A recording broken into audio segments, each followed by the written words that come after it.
What's up, ladies and gentlemen, and welcome to the G Show's 2016 year end review.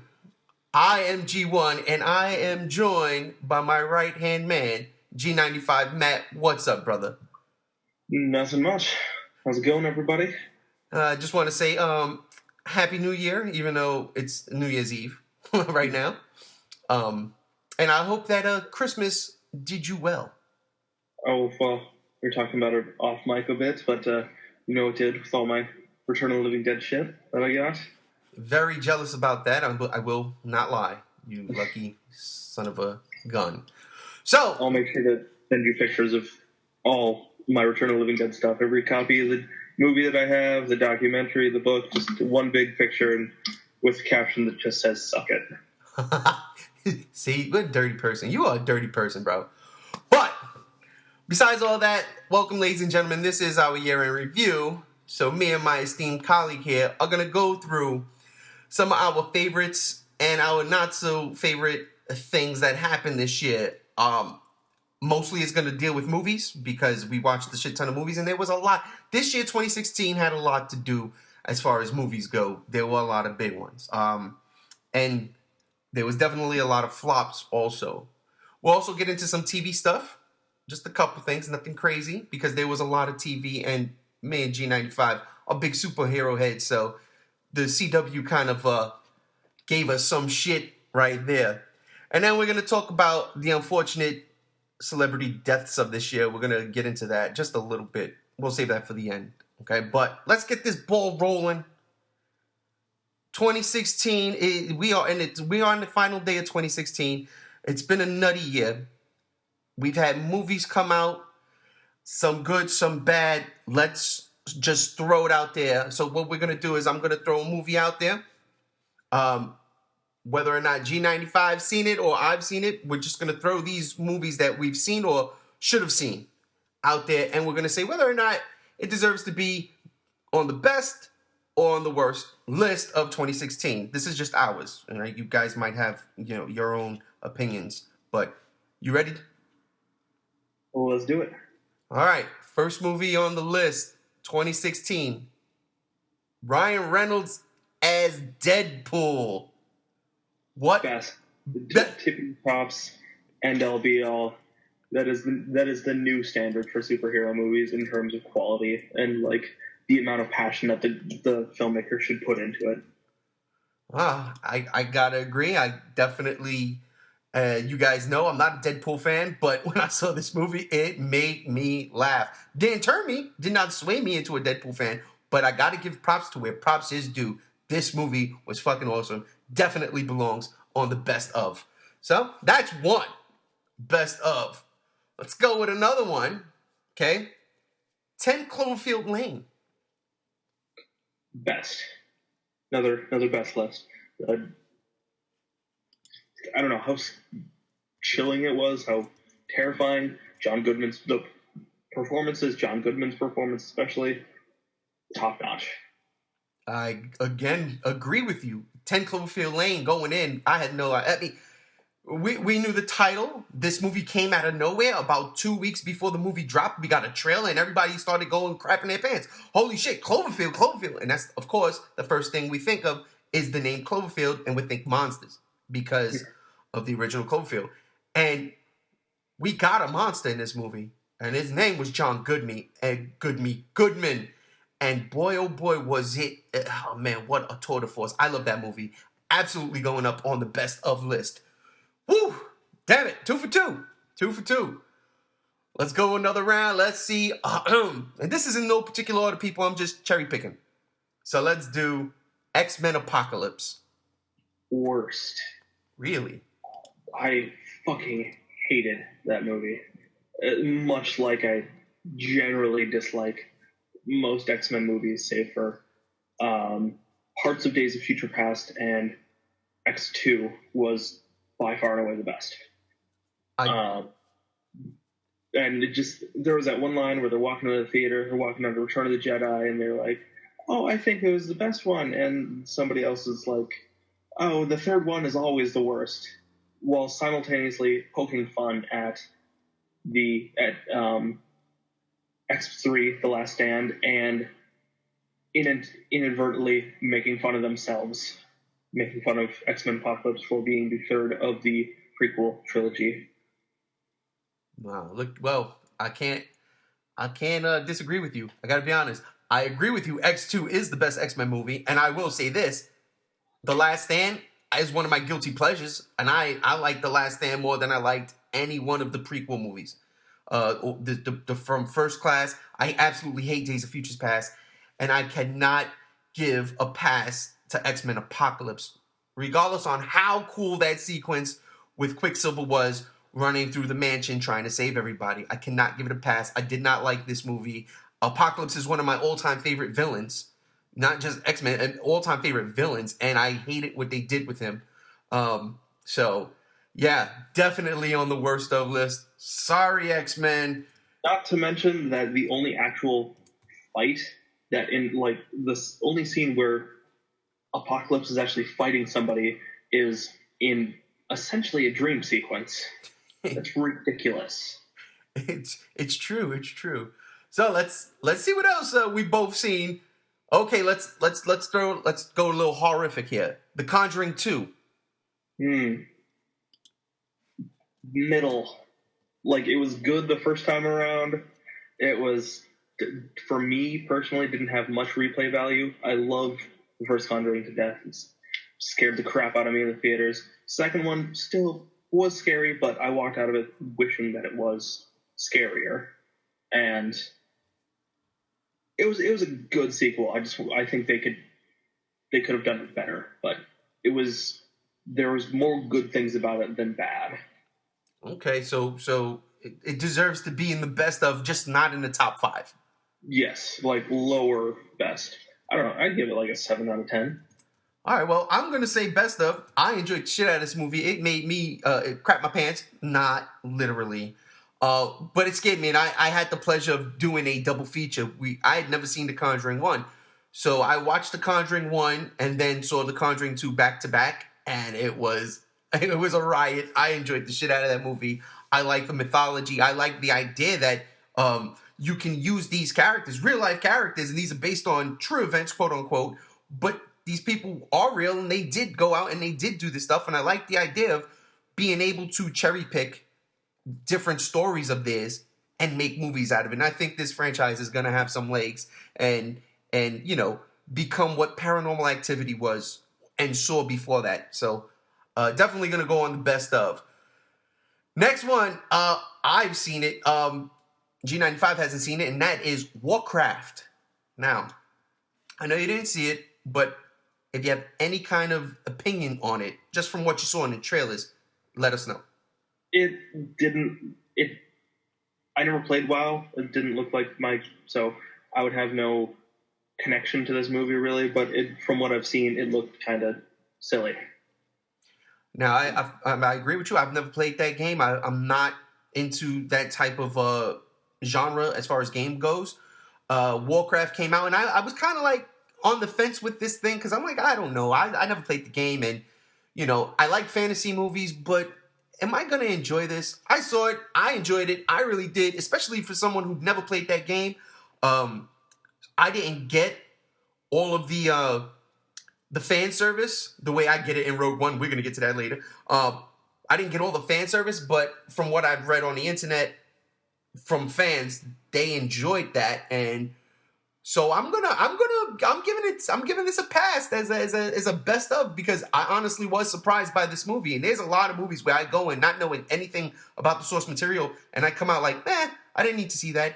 Warcraft, I came out, I was like, you know what? If they make a part 2, I'm there. So I'm gonna say best of. Go and put that on the best of. All right. Let's see what else we have. Okay, let's go. Something from my childhood. Ninja Turtles 2, Out of the Shadows. Another worst. We were both really excited about this because they have Bebop and Rocksteady. They got Krang. They got the Technodrome. They got Stephen Amell from Arrow as Casey Jones, as like everything working from it. And I'm thinking like this time they like Michael Bay said when he was making the second Transformers movie. We learned from our mistakes of the first one, and then Transformers 2 came out, and it was utter garbage. And same thing with this. They just said they'd learn, but they did not. They just kind of did the same thing over again. And to me, the Ninja Turtles was the most middle of the road movie I've ever seen. It's just of it. I don't hate it. My opinion on it is it's the most okay thing I've ever seen. It came out and I walked out of the theater like wanting to like it, but I just couldn't. It just wasn't. It wasn't well put together. It wasn't cool. It wasn't exciting. It was just. And I don't know.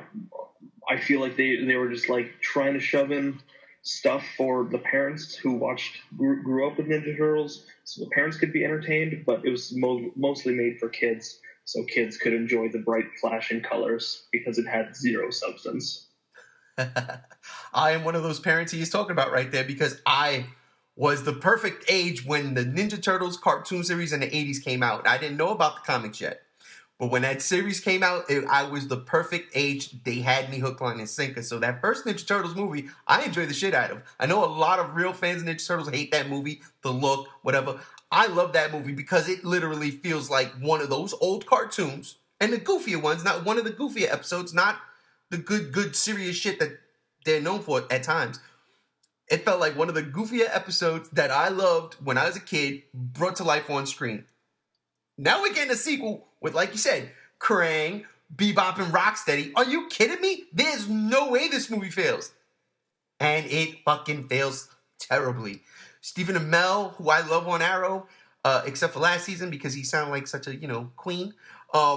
He was boring. I could not buy him at all. I was like, dude, where's Elias Kedio, well, however you pronounce his name? Bring back old Casey Jones. Somebody stop this travesty, this train wreck. Even Bebop and Rocksteady, who I love as a kid. I loved them. Even they were handled poorly. Krang, I was kind of upset with. I was just like, what the hell? I hated his voice. And granted, Krang doesn't have the best voice in the cartoon back in the days, but it was so iconic to me the way when you hear Shredder in the cartoon and it's like, oh, it's Uncle Phil from Fresh Prince. Krang had that thing. None of this shit worked.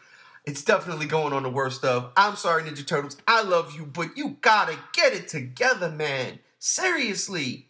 But I still would watch that movie over that travesty, the third Ninja Turtle movie from way back when. Oh, God, no. All right. Moving on. Let's get back in. Let's stay in the comic book realm. Suicide Squad. Begrudgingly call it throw it in the best list, because the more I watch it, the more I see all the flaws in what a choppy film this is, though I did still really enjoy it. And we had our whole 2-hour-long Suicide Squad review podcast, and then one leading up to it involving our expectations about it, and just we were hyped for this movie. Yeah. It came out and it was a little disappointed, but I still really liked it. It had everything good going for it. Just it was put together in a poor way. I think I don't know. Maybe if we got something besides an extended cut, maybe like a full-on re-edit of the movie, it'd be good. But it had a lot of things wrong with it. But it was still a fun, enjoyable movie for me, and it did a lot for the DC universe in terms of world building, I think. And I gotta throw it in the best list because of that. I watched this movie the other day. I watched this movie now 2 times in the past 3 weeks. And, I'm gonna begrudgingly throw it up there in the best list. I like this movie, but I don't love this movie. There are moments in this movie that I absolutely love. Amanda Waller killing everybody because they weren't at the pay grade for the shit that was going down. I love that. She killed all the FBI. I love that. That was great. The Batman cameo, I loved it. That was one of my favorite things. But the damn music, I said it before and I say it again, that music takes me out. It works at the beginning when you want to introduce the characters, fine. But once those characters are introduced to that music, the next time you see them, there's another song playing. Then there's another song playing. It got too much where I'm telling you, the actual orchestrated soundtrack for this film is pretty fucking good. I enjoyed that shit. So the music takes it down a notch, and Enchantress doing her gyrating dance thing that cracks me up every time I see it. I just can't. That's so funny. That's weird, wonky, wacky shit, and it needed more Joker, and it needed more Joker in a better way than they did it in the extended version. I really enjoyed Jared Leto as the Joker. Seriously, one of my favorite things from that movie. So, but I did. It was great. Yeah. So, but He was really good. What was that? Haters be damned. He was great.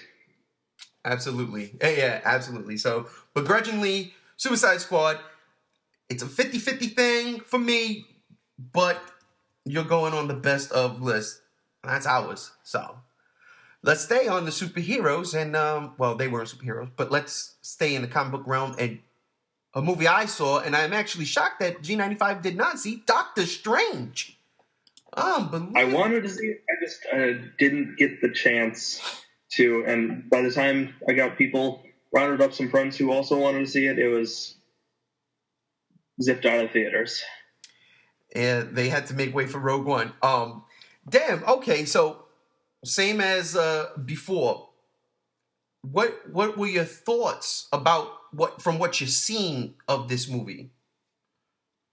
It was the first Marvel movie in a long time that I wasn't overly excited for. I just didn't really care about it. I don't read Doctor Strange. I don't know a ton about Doctor Strange. It looked pretty good, and I was pretty. I don't know. Once I saw the trailers and a lot of positive reviews started coming out, I was more excited and actually wanted to see it. But I just still never had the strong desire to start poking at people like, hey, let's go see this movie. We got to go see it. It's Doctor Strange. We got to go see it. And by the time somebody came to me asking if I wanted to see it, it was gone. I saw it. I had no interest in this movie at all. And when I went to Disney, I saw a clip, and I was like, oh, I saw like a 10-minute clip, and I was like, hey, that actually, you know what? I want to see it. So when the movie came out, went with a bunch of friends, saw the movie, and it's good. I'm not going to say it's not good. It's just, for me personally, this movie, the whole premise of this movie was for one sequence and one sequence alone, and that is the final part of the film. I'm not going to say what it is because you didn't see it, but that sequence right there, the final part, Doctor Strange's heroic act, that if you've seen the memes, you've seen it, you know what it is. That whole sequence for me was the whole reason this movie was made, because you need that sequence for something that's going to happen in the Avengers Infinity War or whatever they're calling it movie. And I say that because I know the Infinity Gauntlet comic, one of my favorite comic books of all time. It's Doctor Strange that brings everybody back. So that, to me, was the only reason why, that was the MacGuffin. It was the reason why this movie was made. When you look at something like Ant-Man, and you have, there's no reason for Ant-Man to be around. He didn't create Ultron in this universe. So, Ant-Man was a fun little standalone movie. Doctor Strange was I can't say standalone, but the whole purpose of this movie was to showcase that one moment. Getting to it was fun. The visuals are insane. Like I said, it's a good movie. Man, and I don't want to sound like an asshole here, but I wasn't, at the end of the day, thoroughly impressed. And plus, Doctor Strange, what's the actor's name right now? But Benedict Cumberbatch. Me and my friend were talking about this. They should have let him just have a British accent, because his American is terrible. Terrible, terrible, terrible. Like, it just sounds so forced and nasty and nasally, and his character's a pompous asshole, and I think with his British accent, it would have exemplified that. So, I can't say it's the worst of, so by default, because it's not a shitty movie, it's not a worst of movie, so it gets the pass on the best of, but it's, low ranking. Like it for me, it doesn't break top 5. It's probably 10 in a top 10 list. That's for me, but it makes it on. All right, let's go. Let's go. Let's do something. Let's do something we both see and a lot of people hate. Are you ready? Independence Day resurgence. Matt. Best of. I don't care what anybody says. That movie was fantastic. It was, people were going into it expecting like a good movie. It's a sequel to a cheesy B movie that came out 15 fucking years ago, 20 years ago. No, 20 years ago, and they're just now making a sequel to it. It's gonna be cheesy. It's not gonna be great. It's gonna be just dumb popcorn fun. Why were you expecting something like, I don't know, 2001: A Space Odyssey, or the next War of the Worlds? Like, it's a dumb popcorn movie, and it was everything it was supposed to be. It was just dumb fun, lots of explosions, cool aliens, Jeff Goldblum being just Jeff Goldblum. It was great. Yeah. I'm gonna sum it up with this. Giant alien queen with a laser shooting machine gun. Stop the fucking press. It's all over from here on out. You kidding me? This is a best of. I don't care what anybody says. Man, listen, that movie, I went to see the original Independence Day. I love the original Independence Day. It was seriously one of my favorite movies for a long time, the original Independence Day. And yes, everything you said, a cheesy movie made back then. Absolutely agree. But I am the type of guy, and I've said this, and I never, shy away from this. I'm the type of guy that likes seeing shit blow up. And Independence Day made that happen a lot. I was very iffy with this movie watching the trailers because I didn't like the whole what goes up must come down. Oh, God, no. When I saw this movie, I was like, please, wait, somebody give me more, please, please. And the way it ended, I could only imagine the absolute bonkers insaneness that they would go and do. And yes, it is the creators of Godzilla 98, and people still butthurt about that. I'm not. I love this movie. Best of. And honestly, this shit might be in my top 5. I can't even lie. I fucking love this movie. I watched it last week on Christmas Eve when I was sick. I didn't get to go and enjoy festivities with my family. I was really bad. And I said, well, I'm putting this movie on. And I loved every fucking minute of it all over again. Yes, best of. Woo. Had to get that out my system. I was hyped. All right, so we've got a bunch of best ofs and a couple of worst ofs. So that's not bad. Let's go to another movie. Let's get these out of the way. Movies you haven't seen. So we'll start with Star Trek Beyond. Give me your thoughts on what you, even though you said you're not a Trekkie, what you saw the trailers. What were some of your thoughts about it? I don't know. I like Simon Pegg. I know that he was a writer on this one. That was cool and like good for him. That he's getting like a writing job in a big action movie.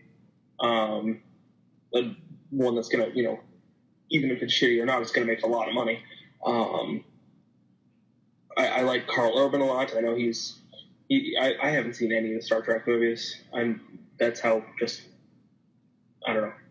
I'm just not into Star Trek. It's just not my thing. Totally detached. It's just not for me. Well, I'm telling you right now, in 2017, I'm going to make you do some homework and watch all 3 of these Star Trek movies. I'll give you the digital code. Okay. I loved it. I'm going to put it on the best of. The trailer pissed me off a bit when they were playing Sabotage, and I was like, I don't think you should have fucking done that. We get it. That's what Kirk listened to when he was young Kirk in the first movie, but nah. Oh, man, this movie was fucking good, man. This movie was better than Star Trek Into Darkness. I'll tell you that much. I really enjoyed the change of pace. It felt like an action movie. Simon Pegg's writing is in there. If there was one thing I didn't like, and this isn't, homophobic or anything. I didn't think that they needed to make the Sulu character gay because George Takei is gay. And I know Simon Pegg could deny that was the reasoning all he wants, but let's be for real here. Even George Takei came out and said, listen, man, you don't have to do that. You shouldn't do that.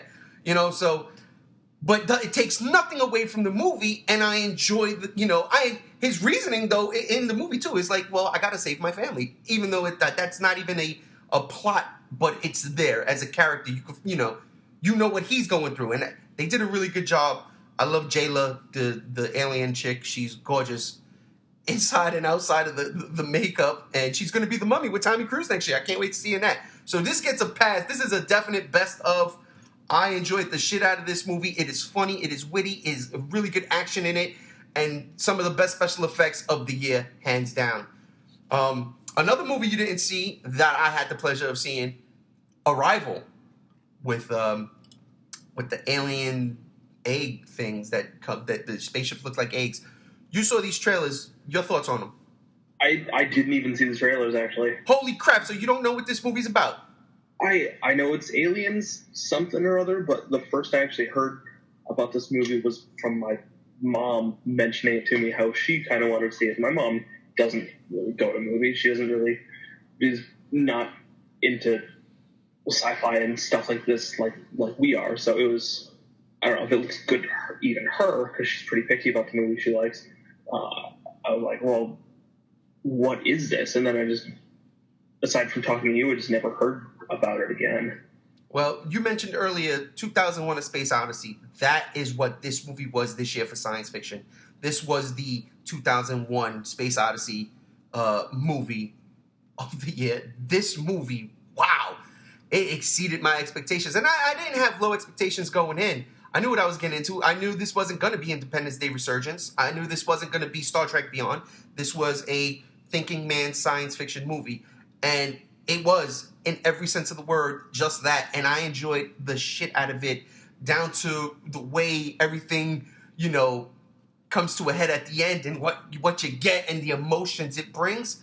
I fucking love this movie. It's definitely best of the year. And the fact that this movie had legs against some of the giants in the later part of this year is a testament of how good this movie was, because this movie was like still in fourth place out of the top 5, and it was in theaters already for like 3-4 weeks. And you're going up against things like what the hell, Fantastic Beasts and Where to Find Them.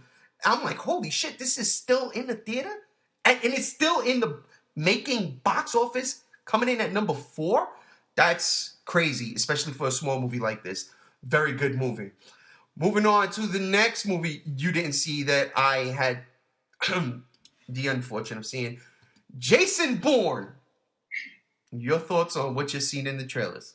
I've never seen any of the Bourne movies before.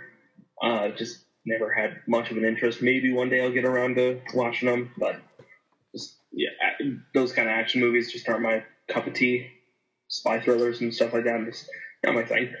I'll tell you. So it looked okay. I know it seemed to be more of a return to form than the previous Bourne movie that didn't even have Matt Damon in it. It had Jeremy Renner in it. But I wouldn't know, honestly. Well, I'm going to say skip this one, skip the Jeremy Renner one. This was a bore fest. Seriously, my wife and I, we went on a Jason Bourne marathon. I love the first 3 movies. Aside from shaky camera and bad edits when the action is going, that pisses me off all the time with any movie. Batman Begins, I'm looking at you. I was excited for this film, especially because they did a big chase sequence here in Vegas. I'll tell you this, I didn't even get to the chase sequence. I fell asleep. That's how boring this movie was. Worst of. Absolutely. Sorry, Jason Bourne. Not this time. Speaking of worst of, let's just get it out of the fucking way. One of the latest movies to come out, Assassin's Creed. I didn't see this movie. Did you see this movie? I did not. But you saw the trailers. You know what it's from, what it's about. Mm-hmm. What were your thoughts? It just looked kind of dull to me. I know I've been saying that for pretty much every movie that I've seen, is just like, yeah, it's not really my cup of tea. Well, that's because there's not too many movies I go to the theater to see that I'm not 100% sure that I want to see. If I want to see something badly enough, I will go see it. And if it's kind of just not something I'm, totally sure of, then I'll just wait till it comes out, usually. But I don't know. I didn't play the games much. I'm not a big gamer. my friends are really big into Assassin's Creed, and they even said it didn't look fantastic. And I kind of figured it'd go the way of basically every video game adaptation movie, and it would just be kind of shitty and underwhelming. Yeah, I gotta. I'm not a fan of the franchise. I really didn't want to give this movie a chance at all, which is why I didn't see it. But what sunk it right from from the jump was when the reviews started coming in and they were tanking it like bad. I was like, ooh, okay, save your money. You don't have to go see this. Star Wars is still in the theater. Go see Star Wars. But this is when I said, holy shit. Because now it's not just me, having an agenda against the movie. It was when the box office receipts came out. That movie came out last Wednesday. So in 5 days, its grand total was $10 million. You cannot do that when you have Michael Fassbender, who geeks know because of Magneto in X-Men, okay? You cannot have it when it's a video game movie the size of Assassin's Creed, as popular as Assassin's Creed. You can't, what? And you cannot do that when you're going into, the end of the year as the saving grace for the video game genre. You made $10 million in 5 days and you had everything going for it? No, that's a worst of the century right there. I'm sorry, but I've never seen such a big budget, high profile movie end up the way this has ended up, and it is a damn shame. So yeah, Assassin's Creed, woo, worst of the year. That might be the worst of the year, the absolute worst of the year. That's a damn shame. All right, moving on. Let's get back to something we've both seen. All right, let's do that. Let's talk about Captain America: Civil War. Best of. For sure. Certainly. Every time I watch it, I'm still just fucking hooked. It is such a fun, explosive, crazy action movie. And yeah, it's great. I think it's tied for second place in my favorite Marvel movie, tied with Winter Soldier, actually. Good choice. So it's fantastic.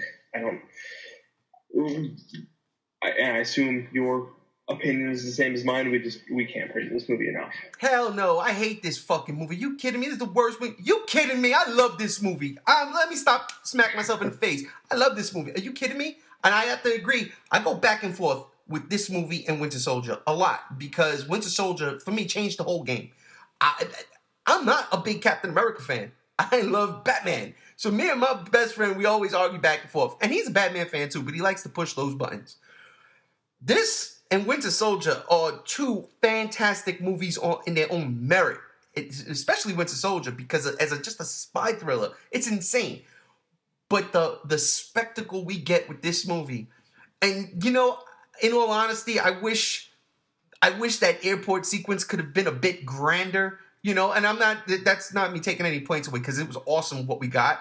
But I just felt like, reading the comics, knowing the source material, and of course they couldn't do what the comics were because they don't own the rights to everybody. But it was like, shit, this is going to be big. And god damn it, was it humongous, especially Ant-Man. Spoiler if you ain't seen that movie. When he turns to Giant Man, you should have seen the movie. It's on Netflix. Stop playing. Holy shit. And then Spider-Man with his quips, it was the perfect Spider-Man. I just could not fucking believe it. I was like, oh my god, they nailed it. They fucking nailed it. Because I didn't like Andrew Garfield. I dealt with Tobey Maguire. This kid was perfect. So yeah, no, this is best of top 3. Absolutely. Top 3 of 2016. This is best of. Absolutely. I tell you, boy, I can't get enough of that one. That's a good one. Let's jump. We got a couple others here. Fantastic Beast and Where to Find Them. You didn't see that movie? What were the thoughts of what you did see of it? I'm not much of a Harry Potter fan, really, so I'm not big in fantasy. It just wasn't. Again, I know I've said it a million times. It's not my cup of tea. Just not my thing. Friends wanted to go. I declined because that's just how uninterested I was. It's just really not my thing. I got you. I seen it. I went with my wife, my kid, her friend. They had fun. I had fun. It was a cute little movie. There are certain sequences that really caught me off guard. There's one in particular where Colin Farrell punches the shit out of the new Flash, Ezra Miller. I didn't even know that was Ezra Miller. I mean, just like he punches him in the face, but it was like, oh man, it was visceral. I just couldn't believe it wasn't one of those movie punches. It was like if you really got punched in the face, that's what would happen. And I was like, holy crap, there was a lot of darker themes to this movie too. It wasn't your typical Harry Potter. Of course it wasn't, because Harry Potter's not even nowhere near born. Neither is his parents.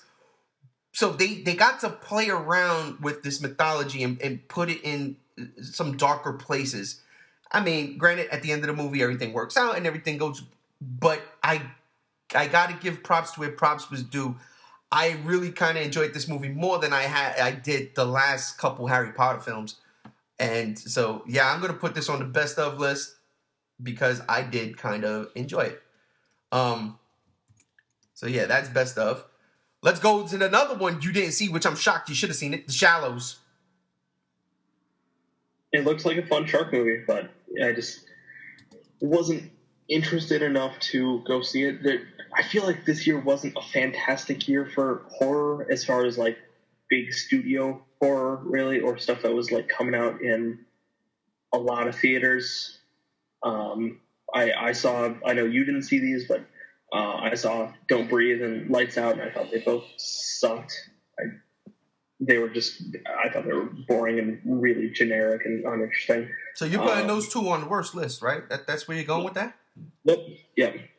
But The Shallows looked okay. It looked fun. If I see it for like $5 or under, I'd pick it up. I'd probably rent it or watch it on Netflix or wherever, whatever streaming service it shows up on. But it's not a movie that I'd like go out of my way to see. Gotcha. It was a fun movie. I can't lie. I didn't see the other two. So I'm going to take your word for it. The Shallows was fun. It's no Jaws. Don't ever think it will be. But it was a fun little flick. You know what? I'm not going to say it was I can't put this on best of. This is like right in the crack. It's not bad. But it doesn't hype me up. It was there. It was fun. It was a nice waste of an hour and a half. So it's in the middle. I guess I got to put it in the best of because I'm not shitting on it. It's a slash. We're putting a slash on that one. It's slash. You know what? Yeah, it's definitely going to be a slash because it's not bad. It's not. It's fun, but it's not one of the, like, I'm not rushing out to see it again. Like I would for this next movie, which I know you didn't see, Train to Busan. People, get with the fucking program. Get with the program. Because this movie right here is in my top 3. Best of the year. I've ranted and raved about it before, and I'm telling you guys, I'm serious. This movie takes the zombie genre, spins it on its head, and it is one of the greatest fucking things I've seen this year. It is one of the greatest things I've seen in a couple of years. So, yes, go see it. Matt, I know you didn't see it, but you got anything to say about it? Just based on your word alone, I'm fucking pumped to see it.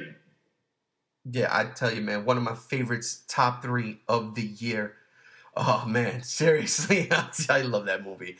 All right, we got a big list here. We're going, we're pretty much cutting through it. We've got a couple left. So let's just get this one out of the way because you didn't see it. I seen it. I got a couple of things to say about it. Ghostbusters. Oh, boy. Ghostbusters. Matt, anything you want to say about Ghostbusters even though you didn't see it? Looked fucking dumb and unnecessary. I'm not one of those guys who's like, I can't handle women being in leading roles. I'm not that guy. I don't care about that. I just think it was wholly unnecessary, and from what I've seen, everything was really forced and just not the Ghostbusters we're used to, really. And I don't feel like that Paul Feig's style of comedy mixes well with Ghostbusters style of comedy.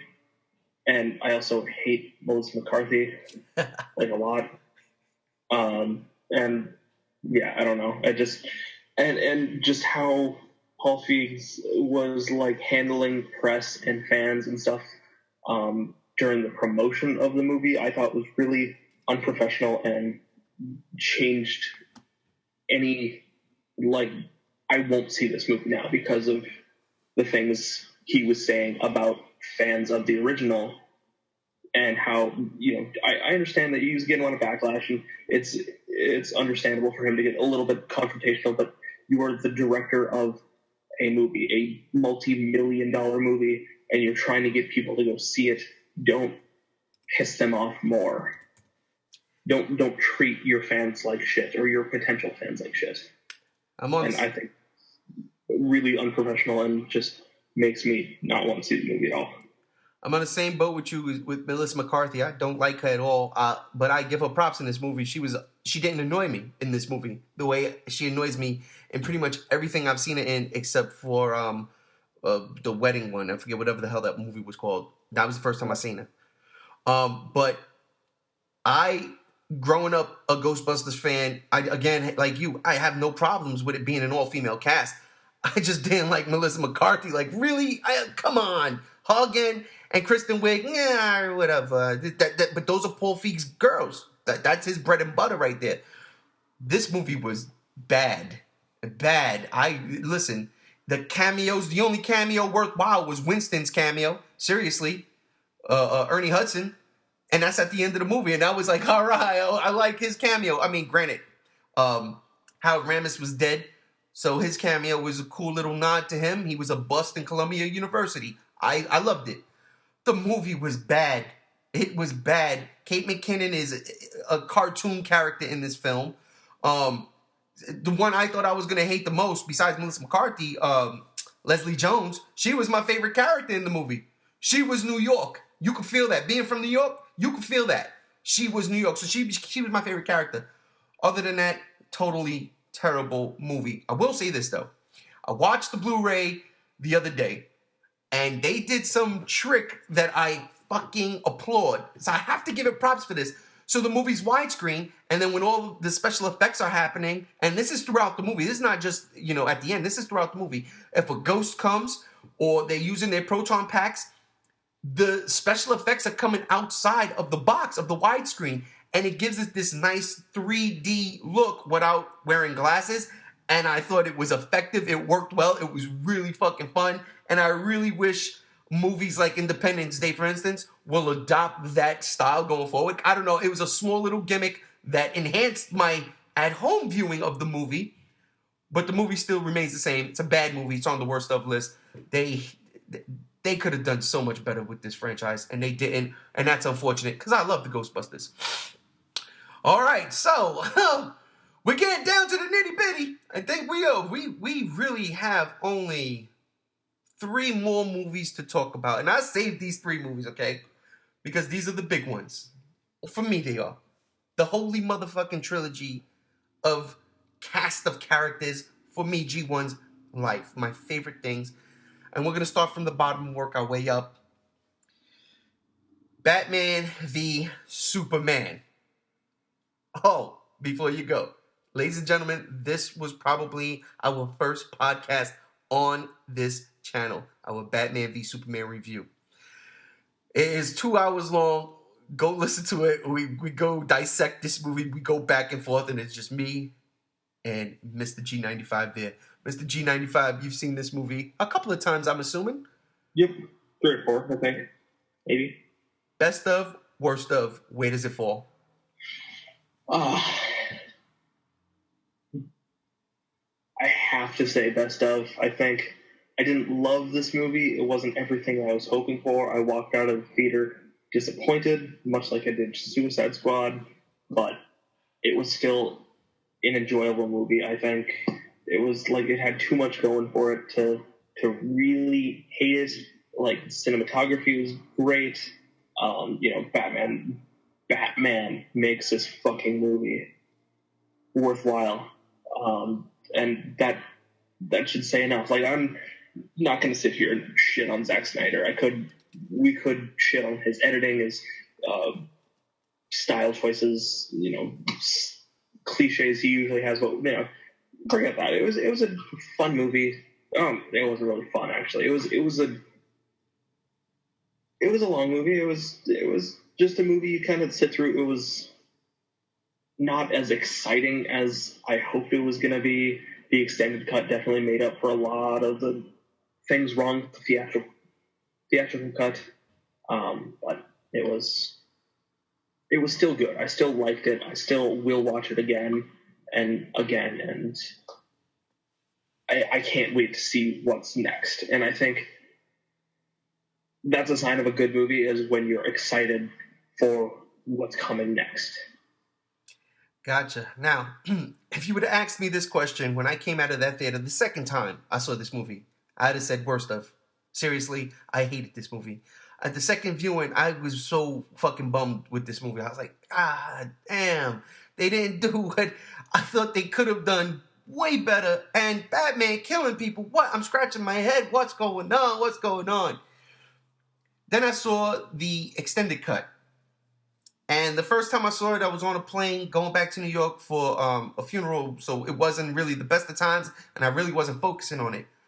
But then I watched it a couple weeks ago, and oh my God, has my mind completely changed about this movie. I love this movie now. There are certain things I still hate, Lex Luthor, but I fucking love this movie now because of the extended cut, because of the added things with Clark Kent, for instance, giving you more story, giving him a reason to not like Batman. In the theatrical cut, it's just stop being a dick, Batman. No, what the fuck? There needs to be more shit. There was no conversations between Batman and Superman. Listen, Daredevil season 2 came out like a week before this movie dropped in theaters, and the conversation between Daredevil and Punisher on the rooftop was one of the greatest superhero moments of all time. Of all time. Or I should say comic book moments. But you get my drift. And they didn't have that in BVS.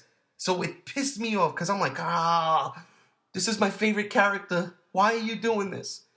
But that extended cut, man, I love that. It flipped around. So this goes best of. I tell you though, that theatrical cut, if that's all we got, there would have been a debate here. But there's none.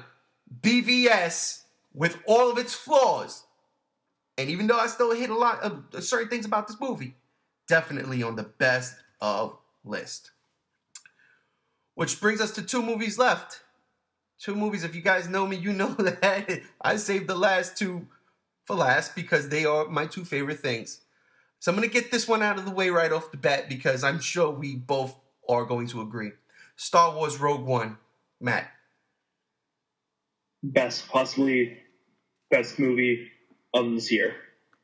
I'm on the fence with it being the best. It's 3-way tie between Star Wars, Deadpool, and what's coming next. But I fucking loved this movie. And there's just not much to say about it. It was just fantastic. Well, we have a lot to say about it, but we already did that podcast. Yeah, we sure did. It was fantastic. I can't wait to see it again. I can't wait to see just more. I mean, I know that story's not continuing. Spoilers, but it was fantastic. It proved that the Star Wars standalone side stories can work. Absolutely. Now, hey, you ready for my pitch for Rogue 2? And it's not A New Hope. It's not Empire Strikes Back. It is the in-between of Empire Strikes Back and Return of the Jedi.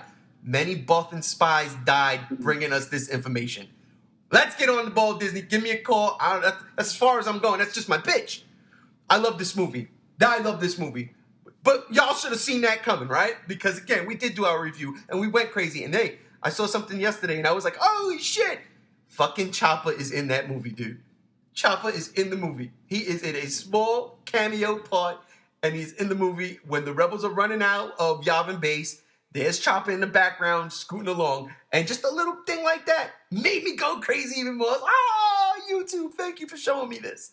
So yeah, no, listen. You know that's my top three. That rounds off my top three right there. Is that Train to Busan, Civil War, and my top three movies of the year. Which brings us to our finale. I mean, here we go. The movie known as Shin Godzilla. Matt?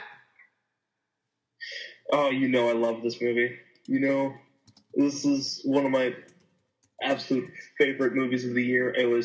It's now one of my favorite Godzilla movies ever. I thought it was fucking brilliant. Every aspect of it was fantastic, brilliant, smart, scary, just except for a few little things here and there, special effects, sound design, some of the music choices.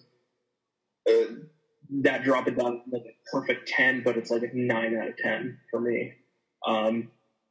Yeah, like I said, one of my favorite movies of the year, along with Star Wars, Deadpool, and I forgot Civil War. That's going up there too. It's one of my favorites. So there's 4-way tie, probably 3-way because I think I liked all the others a little bit more than I liked Civil War.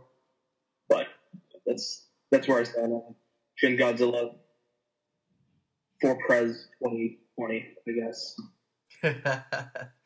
Well, you guys know my opinions on this movie. I don't like it.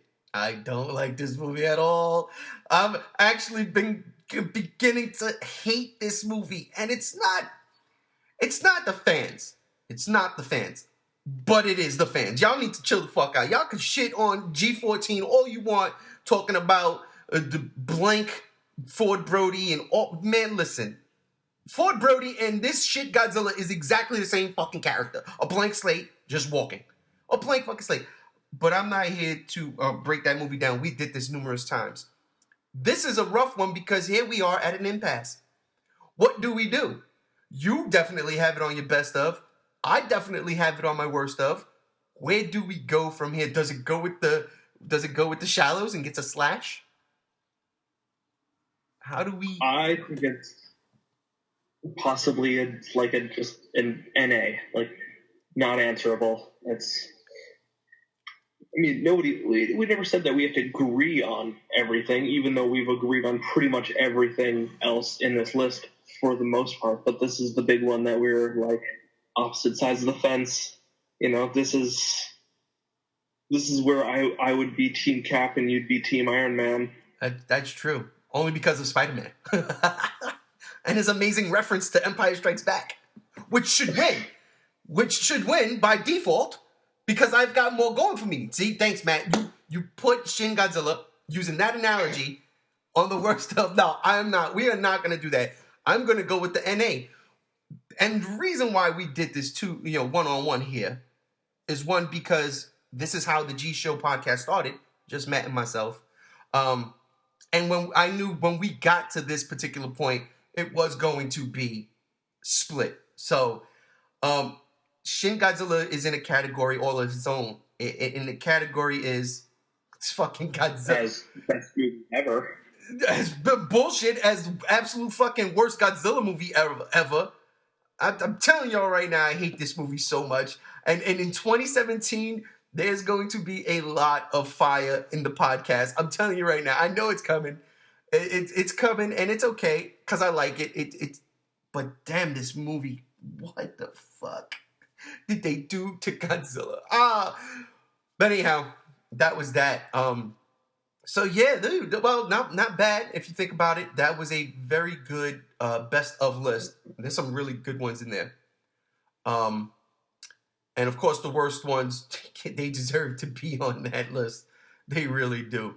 But we're running a little bit at a time. Before we sign off, let me just get your opinions on a couple of things. For instance, what was some of the best TV you've seen this year? Rebels Season 3 and the stuff going on in the CW DC universe. That's pretty much the only things I'm really trying to keep up with in terms of shows that are currently airing now. Everything else I'll just wait till it, I can either buy it or just watch the whole season. Do you watch anything other than that you might have been disappointed in this season, or is everything good?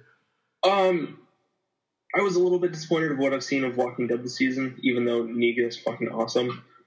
But I don't have AMC, so it's a bit of a chore to be able to watch the episodes. Right. And that's also kind of turning me off. Or if it was more engaging, then I would totally be down for watching them. Same thing with Ash vs. Evil Dead.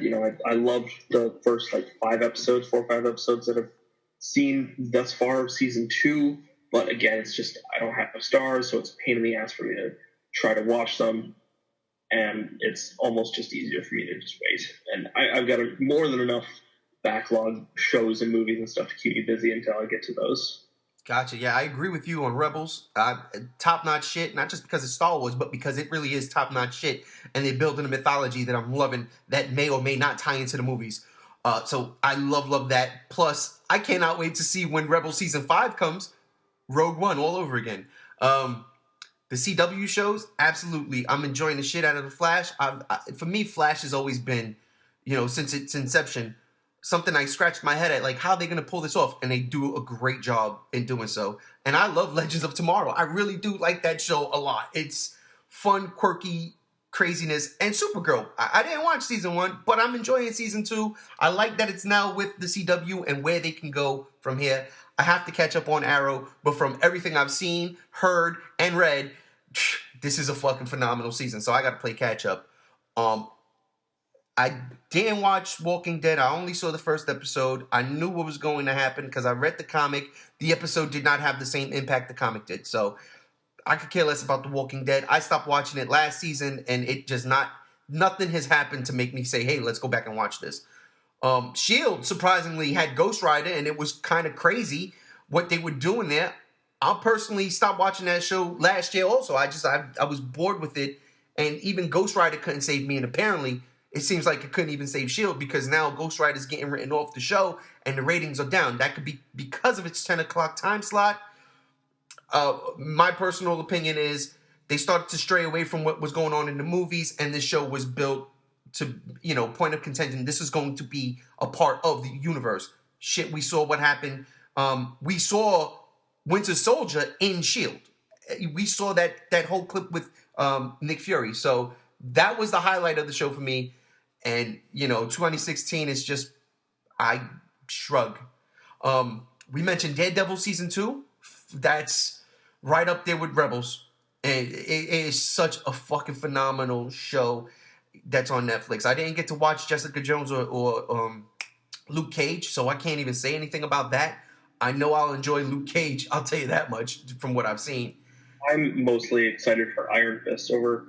I didn't like Jessica Jones. I haven't gotten around to watching Luke Cage yet just because he was in Jessica Jones. I don't actually like...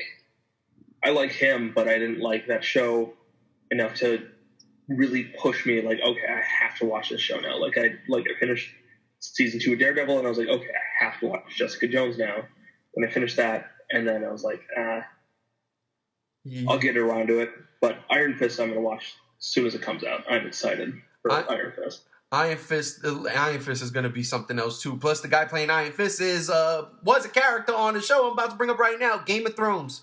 This show never ceases to it never disappoints. It never ceases to amaze me. Jesus Christ, Game of Thrones. I cannot stop. You make me crazy. You make my heart sing. You make my heart break. And this season, seriously, hold the door. Oh, Jesus Christ, that crushed me. Oh, I cannot say enough great things about that show. HBO is fucking killing it. So, yeah, listen, man, that was that.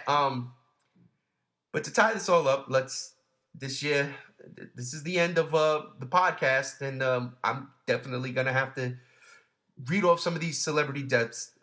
And this is not everybody, but these are the deaths that, Matt and myself, we can say a little something about. If not, but we know these people, and in some form or another, we've enjoyed their work. And I'm sure you guys out there will agree. So in no particular order, except for the last one, of course. Alan Rickman. You guys know, most of y'all know him as Professor Snape. To me, he will always be Hans Gruber. And I Always Hans Gruber. always Hans Gruber. And I watch Die Hard every year on Christmas. I watched it this Christmas, and it hurt. It hurt watching them, and I love it. Happy Trails, Hans. Gene Wilder. I got no words when this one happened because Willy Wonka and the Chocolate Factory I grew up with. I love that movie to death. And yes, Gene Wilder is more than Willy Wonka in the Chocolate Factory.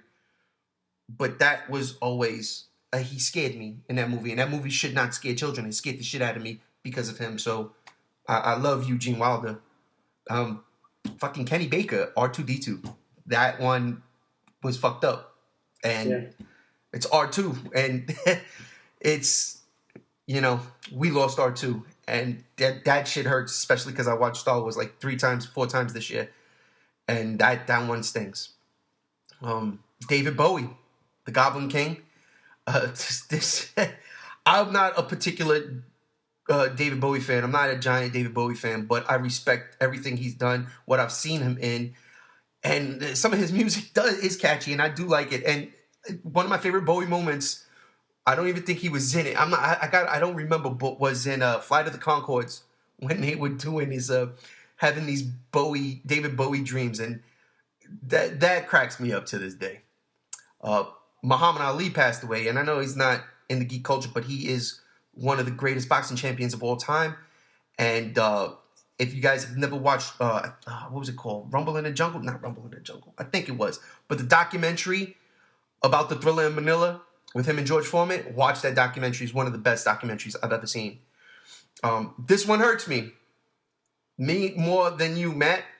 Vanity. Because that's Laura Charles in The Last Dragon, and that is one of my first crushes ever. I love her, even though she became, she had problems with drugs and a lot of shit, and then she, tried to turn her life around at the end. It's a damn shame to see her go because I absolutely love The Last Dragon, and I absolutely love her in it. Gary Shandling, which is, I still can't believe that one. I used to watch Gary Shandling's show, and all the shit used to go over my head when I was a kid. But it was because I liked Gary Shandling. There was something about him. He was funny. And as I gotten older and appreciated his humor, he was definitely the dude. Plus, he was in Captain America, Winter Soldier, Hail Hydra. So Gary Shandling. Oh, he was also in Iron Man, right? He was in Iron Man? Mm-hmm. You just saw Iron Man recently, right? Iron Man 2? Yeah, 2 and 3. So he was there, right? Yep, he was in. It was just 2 in a couple scenes. All right. So Gary Shandling. This is me personally. Phife Dawg from A Tribe Called Quest. Tribe Called Quest is my favorite rap group of all time. It's possibly my favorite musicians of all time. And when I was at work, when I saw that come across my feed, I won't lie, I cried. So rest in peace, Phife. I love you, bro. 5-foot assassin. Eric Bauserfeld. Y'all probably don't know that name, but that's Admiral Akbar. And Admiral Akbar is, seriously, everybody knows who that is if you're a Star Wars fan. It's a trap. And that shit kills me too. China. I'm a wrestling head. China was a big part of that, growth spurt in the 90s. And again, man, your demons catch up to you, man. So that's fucking crazy. You didn't watch wrestling, right? You're not a wrestler. Yeah, I'm not a wrestling guy. But I know you know this next one. Prince. Mm-hmm. Fucking sad. This one hurt too. He passed away on my birthday. Oh God. And plus, I'm from Minnesota. That's where I live, and so it was. That was a eventful day. I didn't grow up really with his music, but I'm big music guy, so I am very well aware of Prince, and being from Minnesota, I know the massive effect that he's had on my state and, the Twin Cities, which is 45 minutes down the highway from me. So, yeah, that was a heavy one, too. Definitely was, man. I grew up on Prince. My mom's... I'll put it like this. When I found out Prince died, even though it wasn't as impactful as when I found out Michael Jackson died, but it was right there. It was like, oh, shit, what? Prince? And I was already kind of grieving off Phife Dawg, and that was a couple months, before. But yeah, damn, Prince plus Purple Rain. Remember when we saw the Rays from Shin Godzilla in those trailers for the first time? Prince! It was pretty good. Kimbo Slice, which is, UFC fighter, but the dude was a street fighter and a monster. And in all honesty, I watched something with him and Michael Jai White just playing around like outside, and the hand skills. Massive props. I like looking at stuff like that, and I'm sure some of you out there in G-Show land do also. Anton Yelchin, this one hurt. This kid was young. This was a freak accident. The car. You guys, Anton Yelchin, that's Chekhov in the Star Trek movies. He was in Fright Night. He was in a ton of other shit, man. But I know him from Thomas Green Room. That's a really popular one. Green Room from this year. We didn't throw on our list. That's right. I forgot all about that one. Damn it. Yeah, that was rough because he was a star on the rise. He was a fantastic actor, and he seemed like a really cool guy too, really down to earth. Very much so. Yeah. So that one was rough. I'm glad he got to finish Star Trek Beyond, because he's a big part. He plays a big part in that movie, and I don't think that was just thrown in there because of his death. Gary Marshall, which a lot of you probably might be young to know who that is or to understand the impact he's had on the geek culture. But I know a lot of you older people like myself, we know who he is. Created Happy Days, The Odd Couple, Laverne and Shirley, which I used to watch all the time, Mork and Mindy, fucking Mork and Mindy, bro. Robin Williams, come on now. So Gary Marshall was that dude. He is the brains behind some of the greatest sitcoms ever made. So his name had to go up there. Here's another one a lot of y'all might not know, but people, children of my age get Miss Cleo. I can't believe Miss Cleo died. Miss Cleo, I mean, she was a running joke for a very long time after her initial, well, shit, even when she first came on the scene doing her Miss Cleo psychic hotline. So that's that. Florence Henderson, Mrs. Brady. I grew up with her too. I watched the Brady Bunch every day, all the time. So that one, I mean, and she lived a nice life, so that's something it sucks, but it's what it is. She lived a nice long life. But Mrs. Brady, you was my mama crush. You was definitely the MILF in my life.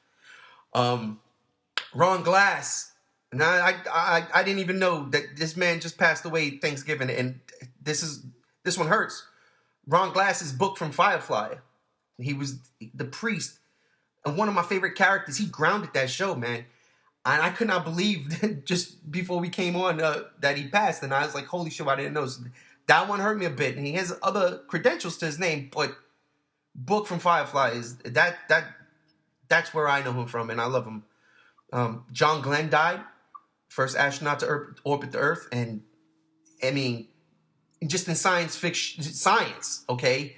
We get a lot of science fiction from science fact, and this man orbited the Earth, science fact, and, his name is synonymous with U.S. astronauts, and you got to put him on this list. You have to put him on this list. I'm losing words here. We're coming down to the end. Craig Sager. Now, a lot of y'all probably don't know him unless you watch sports.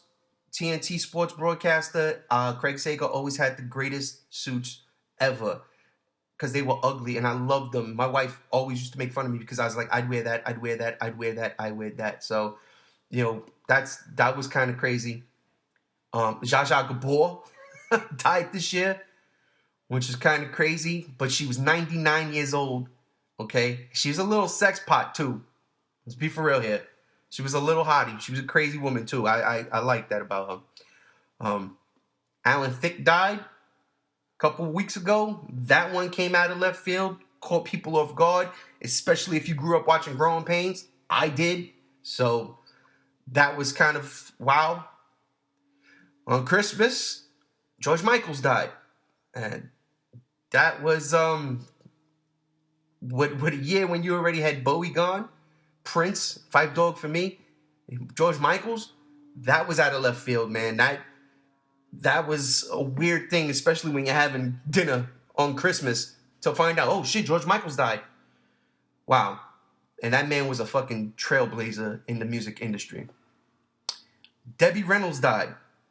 A lot of y'all might not know who Debbie Reynolds is, but she she was, I mean, to me, Carrie Fisher's mom, but she was Singing in the Rain. She was a one of those actresses from Hollywood's golden era, I would say, who had it all. She could sing, she could dance, she can act, and she was gorgeous, drop dead gorgeous.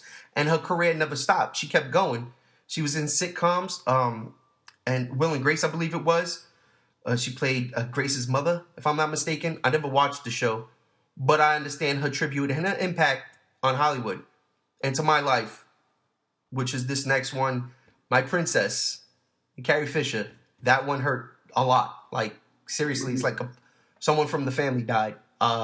Shit. And I mean, I watch Star Wars so fucking much. Like, you guys have no idea how much I watch Star Wars. I love it.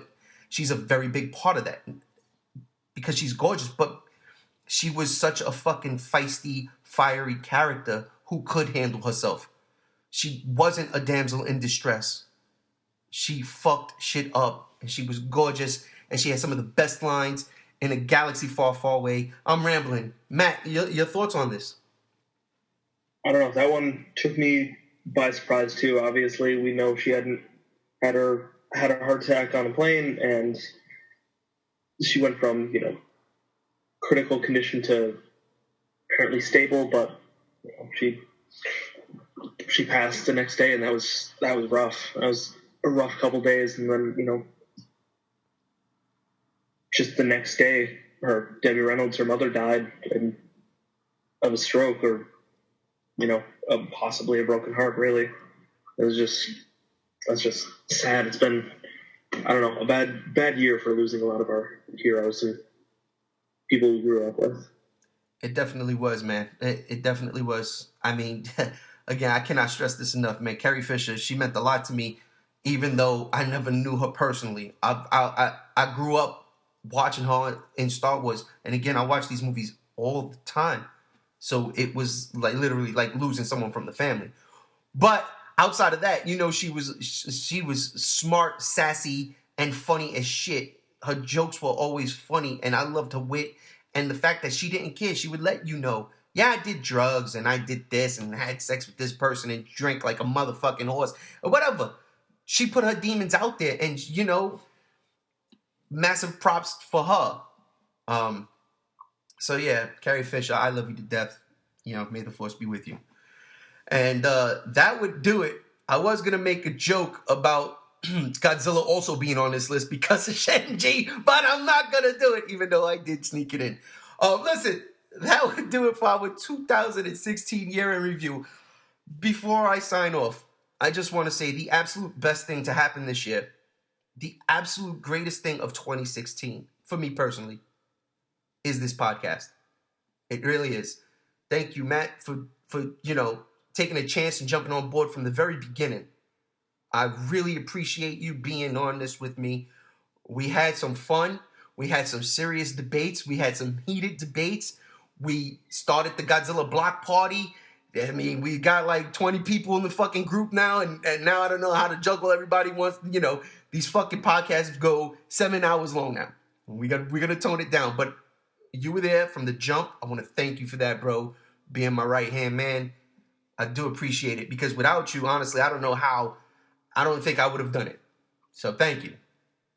Of course, it's been an absolute honor and pleasure to do this. And